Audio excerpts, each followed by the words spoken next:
E aí, pessoal?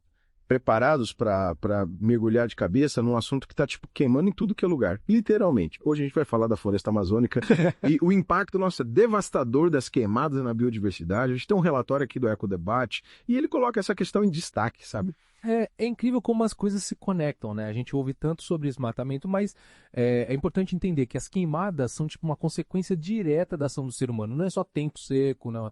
É tipo uma reação em cadeia que a gente mesmo começou. Pois é, e o relatório ele mostra um cenário bem preocupante. Não é só árvore virando fumaça, essas queimadas acabam com habitats inteiros. É muita espécie indo para extinção, um efeito dominó ecológico. É a escala da perda é de assustar. O relatório fala que as áreas que foram destruídas pelo fogo, elas podem perder tipo até 50% da sua biodiversidade. Comparando com as áreas que estão intactas, né? Para ter uma noção, imagine metade da variedade da vida na Terra. Vindo assim do nada. Nossa, de partir o coração. Ele me faz pensar em todas as espécies que a gente nem conhece ainda. Elas podem estar desaparecendo sem a gente nem saber que elas existiram. É uma perda silenciosa, né? Devastador. E aí surge uma questão importante, né?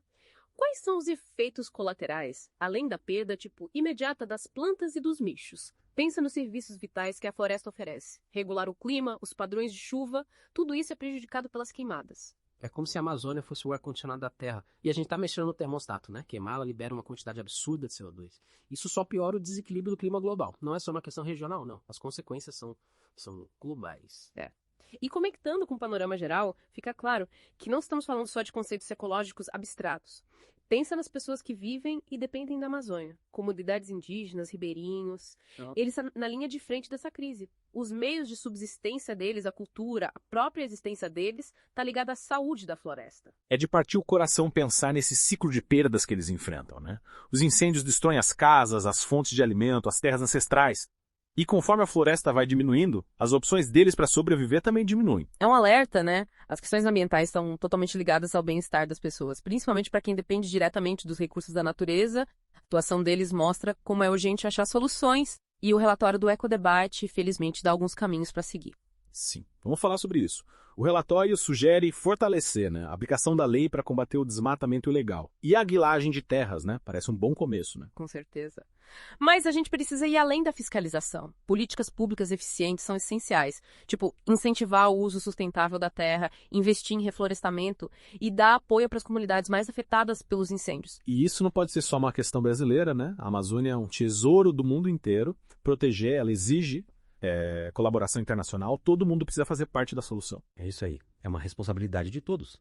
Os países do mundo precisam trabalhar juntos para diminuir a dependência de produtos que contribuem para o desmatamento, dar apoio financeiro para os esforços de conservação e compartilhar conhecimento e experiência em práticas sustentáveis. Então, o que isso significa para a gente, para os nossos ouvintes? A gente pode se sentir meio impotente, né, diante de um problema tão grande, mas eu acredito que a ação de cada um ainda pode fazer a diferença. É um ponto crucial. Nossas escolhas como consumidores importam. A gente pode exigir práticas sustentáveis das empresas que a gente apoia, cobrar dos governos pelas políticas ambientais e fazer escolhas conscientes no dia a dia. Por exemplo, ficar de olho nos produtos que a gente compra, nos alimentos que a gente consome, até a forma como a gente viaja. Todas essas atitudes, que podem parecer pequenas, contribuem para diminuir a pressão sobre a Amazônia. E não subestime o poder da informação, da conscientização. Conversa com seus amigos, familiares, compartilha a informação nas redes sociais, apoia organizações que trabalham na área.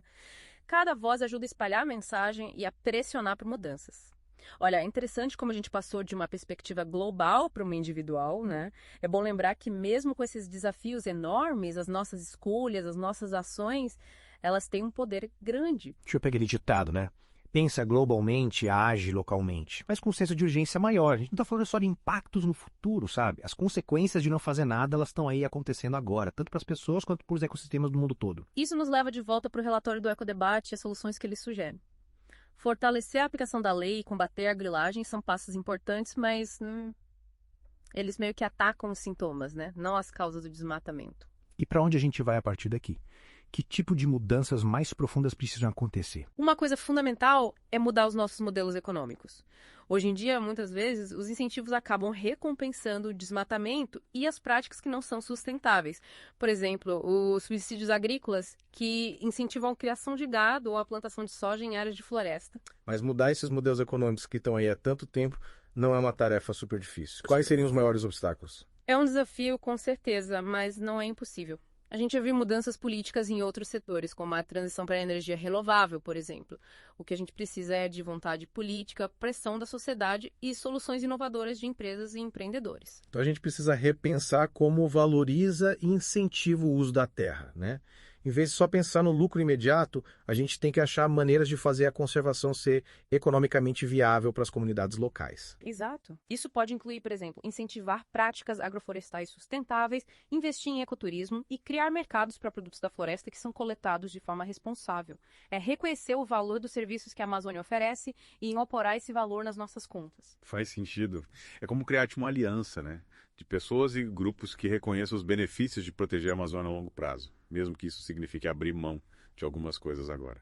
E é aí que a informação e a conscientização são tão importantes. Quanto mais gente entender a conexão, como o destino da Amazônia está ligado à nossa saúde, bem-estar e economia, maiores as chances da gente conseguir a mudança que a gente precisa.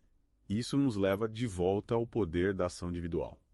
Mesmo que a gente não possa mudar as políticas do governo ou as práticas das empresas sozinhos, a gente pode fazer escolhas no dia a dia, escolhas que estejam de acordo com o que a gente acredita que contribuam para um futuro mais sustentável.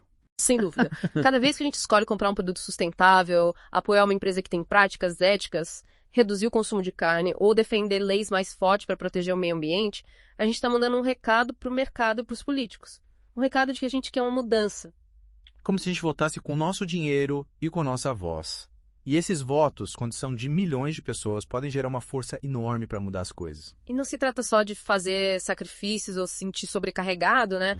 Tem também um lado bom em saber que as nossas ações fazem diferença, por menor que seja. É sobre ter o controle da situação e entender que a gente não é só um espectador passivo. A gente pode influenciar a história, a gente pode mudar o final. Essa é uma mensagem que a gente precisa espalhar. Os desafios da Amazônia são assustadores, mas a gente pode superá-los. Se a gente unir as nossas ações individuais com os esforços coletivos para mudar os sistemas e as políticas, a gente pode criar um futuro onde as pessoas e a natureza possam prosperar juntas. Essa é uma visão que vale a pena lutar. Mas só que a gente viu nesse mergulho, para alcançar essa visão, a gente precisa mudar a nossa forma de pensar. A gente precisa parar de ver a Amazônia como um recurso a ser explorado e começar a vê-la como um ecossistema vital que merece o nosso respeito e proteção. É sobre a gente entender o valor da natureza por ela mesma, não só pelos benefícios econômicos, mas pelo que ela é. É entender que a gente faz parte de algo muito maior e que as nossas ações têm consequências que vão muito além do que a gente vê. Coloca a gente no nosso lugar, né? Mas também dá um senso de poder, a gente tem escolha. A gente pode continuar no caminho da destruição ou criar um novo caminho que leve para um futuro mais justo e sustentável para todo mundo. E essa escolha começa com cada um de nós. Com as decisões que a gente toma no dia a dia, as conversas com amigos e familiares, as ações que a gente toma para mudar as coisas. Você falou de um futuro nosso inspirador, onde a gente muda a nossa relação com a Amazônia, de exploração para respeito e compreensão. Mas enquanto essas grandes mudanças não acontecem, o que os nossos ouvintes podem fazer agora, de imediato? Boa pergunta. Pode parecer difícil mudar sistemas econômicos inteiros, mas tem coisas que a gente pode fazer agora para fazer a diferença. Por exemplo, apoiar as comunidades indígenas, sabe? Eles são os verdadeiros guardiões da floresta.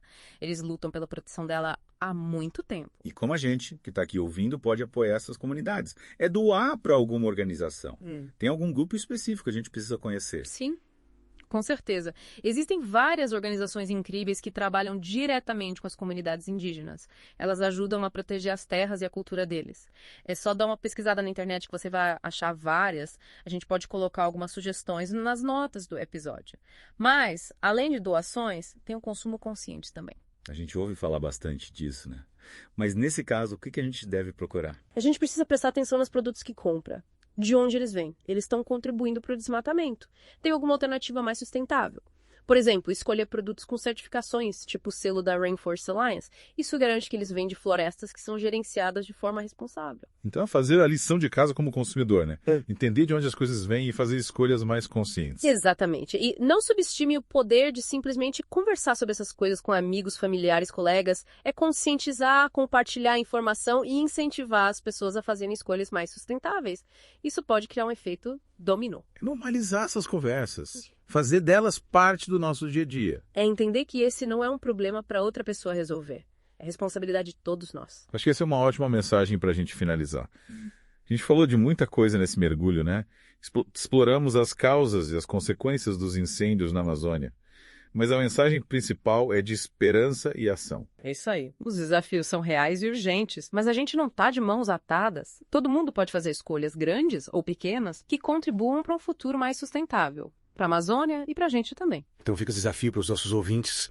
Continuem aprendendo, questionando e agindo. O futuro da Amazônia está nas nossas mãos. Valeu por mergulharem com a gente. Até a próxima. Continuem curiosos e engajados.